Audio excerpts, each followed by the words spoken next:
Qu'est-ce qui fait la grandeur d'un dirigeant? Est-ce sa capacité à unir les gens, son charisme, ou peut-être sa capacité à être cohérent dans ses actions et ses convictions? Certains pourraient soutenir que les actions de Donald Trump n'ont pas eu le même effet que d'unifier le pays. En fait, on pourrait même dire que son mandat n'a fait qu'aggraver les divisions aux États-Unis. La rhétorique qu'il a souvent utilisée pour rendre sa grandeur à l'Amérique était, pour beaucoup, une promesse creuse. Il ne s'agissait pas d'améliorer le pays. Il semblait plus axé sur la mise en valeur de Trump lui-même. Un dirigeant qui parle de son intérêt personnel au lieu du bien collectif n'est pas exactement un modèle de grandeur. L'attrait de Trump repose souvent sur une personnalité publique soigneusement construite. Mais si l'on regarde au-delà des discours tape à l'œil et des déclarations tonitruantes, il y a un côté plus vulnérable de l'ancien président qu'il est difficile d'ignorer. L'un des aspects les plus curieux de son image publique a été son apparence. Il est difficile de nier que le maquillage de Trump est devenu l'un des sujets les plus discutés.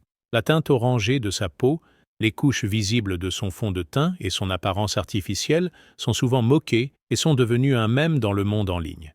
En fait, l'acteur et lutteur Dave Bautista n'a pas hésité à commenter cela. Il a souligné que le maquillage de Trump, qui est difficile à manquer, est devenu une partie indéniable de sa personnalité.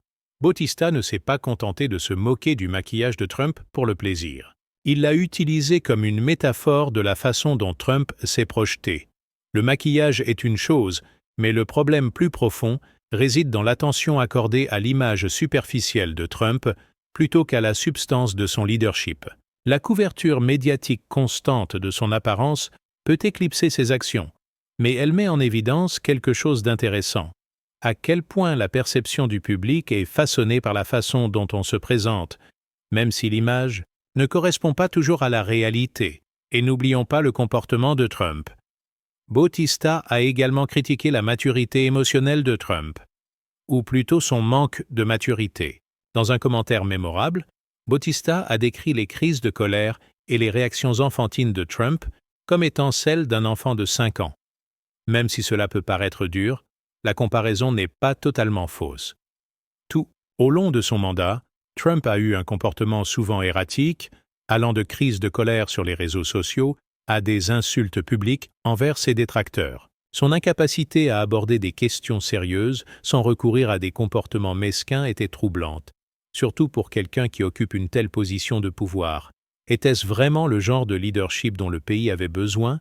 Pour Bautista et bien d'autres, il ne semblait pas. Un leader est censé être quelqu'un qui peut accepter les critiques, prendre des décisions difficiles et se comporter avec dignité. Au lieu de cela, le leadership de Trump était souvent marqué par l'ego, l'impulsivité et le manque de discipline. Le contrôle émotionnel nécessaire pour gouverner lui faisait défaut, et cela donnait à sa présidence un aspect imprévisible et déconnecté de la réalité.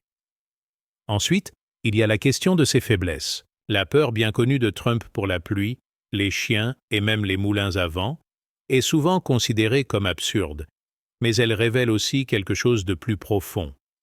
La façon dont il est souvent présenté comme un dur à cuire dans les médias ne semble pas correspondre à ses actions dans la vie réelle. Est-ce le genre de personne à qui nous devrions confier l'avenir du pays?